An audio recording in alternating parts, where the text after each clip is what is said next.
भगवान चीख चीख के वर्णन कर रहे हैं, ऐसा मत करो इसका परिणाम ये है, ऐसा करो इसका परिणाम ये है। तो जो कह रहे हैं करो वो तो हम कर नहीं रहे, जो कह रहे हैं नहीं करो वो हम कर रहे हैं। तो उसका जब परिणाम आता है तो हम भगवान को कोसते हैं। 1000 के बाद भी हम उन पर विजय प्राप्त कर लेंगे। प्रशंसनीय वो है जो इस समय विकार से लड़ रहा है, हर विकार को रौंद रहा है। कभी भी किसी भी स्थिति में उदास, निराश और कदम पीछे मत हटाना। निराशा नहीं आनी चाहिए अंतिम श्वास तक, क्योंकि युद्ध किसी साधारण से नहीं हो रहा।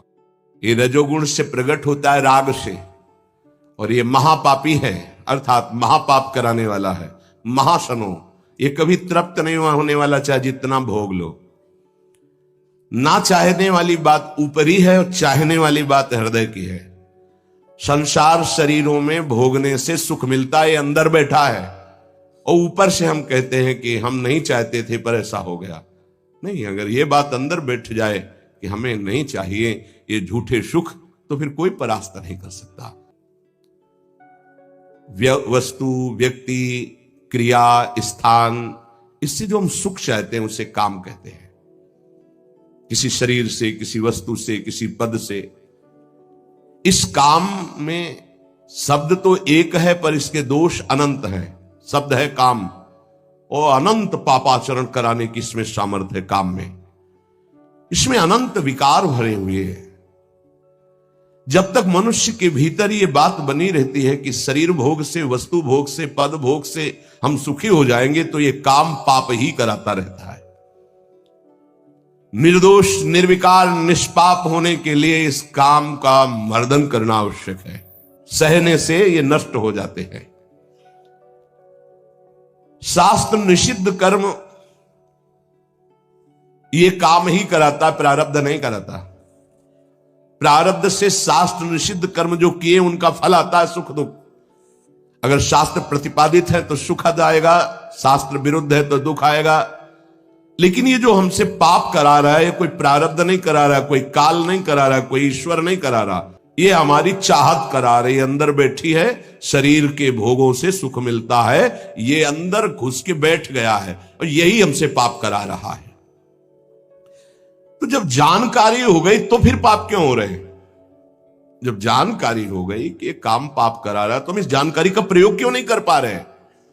तो बोले धूमे नाव्रियते वह्निर यथा दर्शो मलेन च यथोल्बे नाव्रतो गर्भस तथा तेने दमाव्रतम। ये ज्ञान ढक गया है हमारा, जो ढका हुआ ज्ञान है, ये प्रकाशित, ये काम में नहीं आएगा। जो ही भोग इच्छा प्रकट हुई, धुआं पैदा हो गया। भोगूं कि ना भोगूं, पाप तो नहीं बन जाएगा। धुआं है, इसका मतलब अग्नि है, ज्ञान है उसके अंदर। अब अगर उस समय उसको सत्संग मिल जाए, कोई संत की बात चलने लगे, उसका चिंतन वो रोक पावे, तो मानो फूंक मारना है। जैसे धुआं उठ रहा है, 1 2 3 फूंक मारो, आग लग गई, प्रज्वलित हो गया, बच गया। ये पहला बहुत सरल है, बच जाना काम से।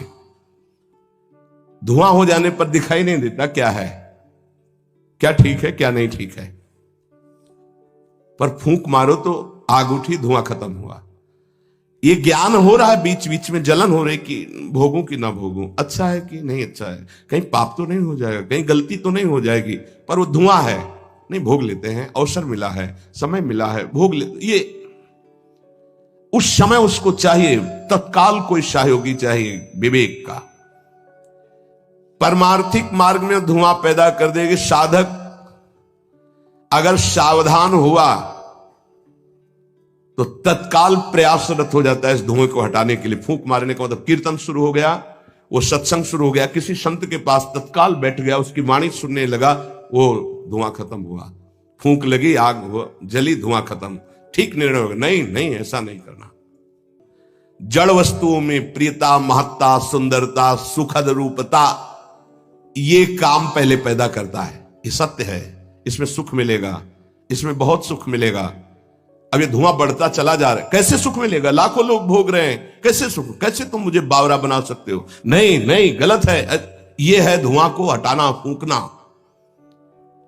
अरे अन्य शरीरों की अपेक्षा है मनुष्य शरीर सर्वश्रेष्ठ है, इसमें विवेक है। हम कैसे ऐसा पशुवत आचरण कर सकते हैं? नहीं, अरे मन नहीं, तेरी सलाह नहीं। अब वो फूंक रहा है, आग पैदा कर रहा है, ज्ञानाग्नि पैदा कर रहा है।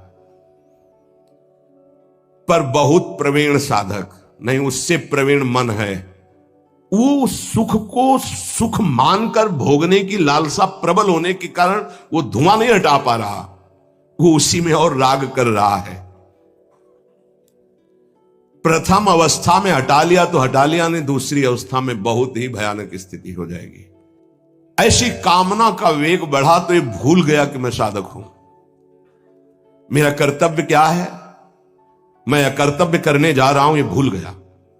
क्योंकि जैसे दर्पण में ढक गया तो भूल गया, दर्पण में दिखाई देता मैं कौन हूं, तो ज्ञान रूपी दर्पण ढक गया काम से, अब ये उसकी सोच ही खत्म हो गई। अंतःकरण में इतना महत्व पैदा हो गया कि विकलता हो गई उसके अंदर। अब यही उसके पतन का कारण बन गया। इतना महत्व बढ़ गया कि निर्णय करने की क्षमता खत्म हो रही है कि मैं एक साधक हूं, मैं उपासक हूं, पापाचरण नहीं करना चाहिए। ये किसी का भी हो सकता है।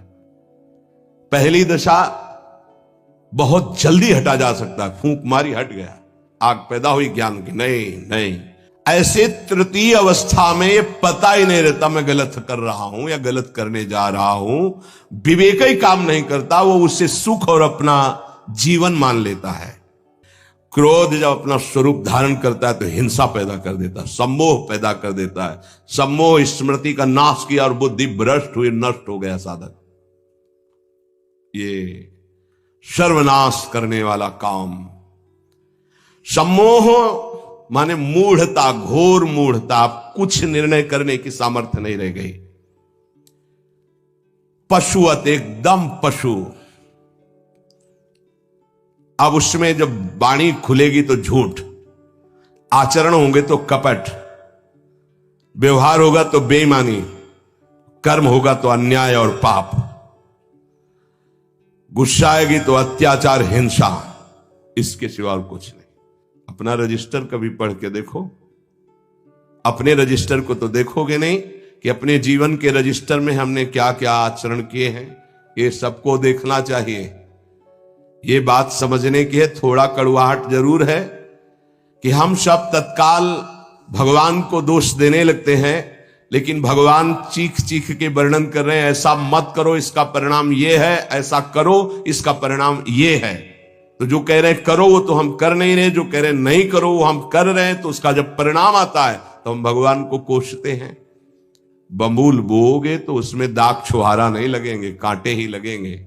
पापाचरण करोगे तो उसका परिणाम दुख ही आएगा, पुण्य करोगे तो सांसारिक सुख मिलेगा, भजन करोगे तो पाप पुण्य दोनों से ऊपर उठकर भगवदानंद को प्राप्त होगे। कामना में तदाकार ना होने पावे तब तक बचा जा सकता है।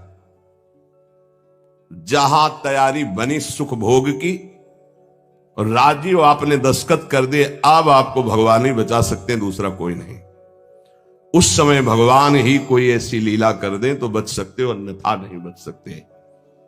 तदाकार होना साधक का सर्वनाश हो जाना है, काम में तदाकार होना।